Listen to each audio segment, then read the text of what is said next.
Hello everyone, myself advocate Neha and welcome to Neha with legal awareness. Friend, आज हम जो ये वीडियो तैयार कर रहे हैं वो उस स्टूडेंट या एस्पायरेंट के लिए हैं जो या तो किसी कंपटीशन की तैयारी कर रहे हैं या फिर अभी अपना LLB या LLM कर रहे हैं। तो आज मैं कॉन्ट्रैक्ट एक्ट के सेक्शन 2 जो है, जो डिफिनेशन क्लॉज बताता है, उसके बारे में आप लोगों को डिस्कस करेंगे। सेक्शन 2 जो डिफिनेशन क्लॉज है, कितना ईजी वे में हम उसको रेडी कर सकते हैं, तो इसी के बारे में आप लोगों को हम बताएंगे। सबसे पहले क्या बोलते हैं कि सेक्शन 2 सब क्लॉज ए किसकी बात करता है? वो प्रपोजल की बात करता है। तो हम ट्रिपल P की क्यों बात करें? Proposal, promise and promiser, promisee हो जाता है। तो ABC ऐसे ही याद हो जाता है। ट्रिपल P आप करो तो ABC हो गया सेक्शन 2 सब क्लॉज ABC। अब आ जाए D पे। D है कॉन्स्टिट्यूशन की बात करता है, जिसको हम प्रतिफल करते हैं। तो D हो गया आपका कॉन्स्टिट्यूशन। अगर प्रतिफल हम किस चीज़ का कर रहे हैं तो एग्रीमेंट का कर रहे हैं। तो 2 सब क्लॉज E जो है वो हमारा एग्रीमेंट हो जाता है, करार जिसको बोलते हैं। अब हम आ जाए F में, उसको हम रेसिप्रोकल प्रॉमिस कहते हैं। E में एग्रीमेंट करेंगे और रेसिप्रोकल प्रॉमिस करेंगे F में।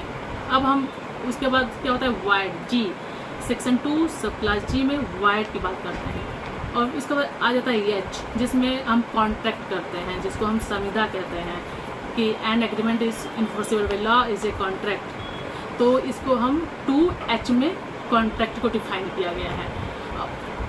उसके बाद आता है I में है आपका voidable, section 2 sub clause I, उसमें है वाइडेबल।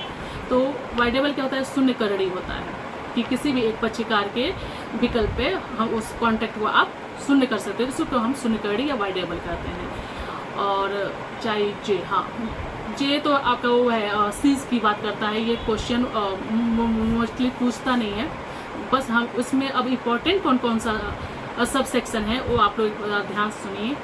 सबसे पहले एग्रीमेंट जो E है, बहुत बार एग्जाम के पॉइंट ऑफ व्यू से पूछता है। H जो कॉन्ट्रैक्ट है, ये एग्जाम के पॉइंट ऑफ व्यू से बहुत ज़्यादा क्वेश्चन अक्सर पूछता है कि कॉन्ट्रैक्ट किस सेक्शन में है, सेक्शन के सब क्लॉज। तो सेक्शन 2 के सब क्लॉज H में कॉन्ट्रैक्ट बताया गया है, E में एग्रीमेंट है, D कॉन्स्टिट्यूशन, यह इसका पेट क्वेश्चन है D।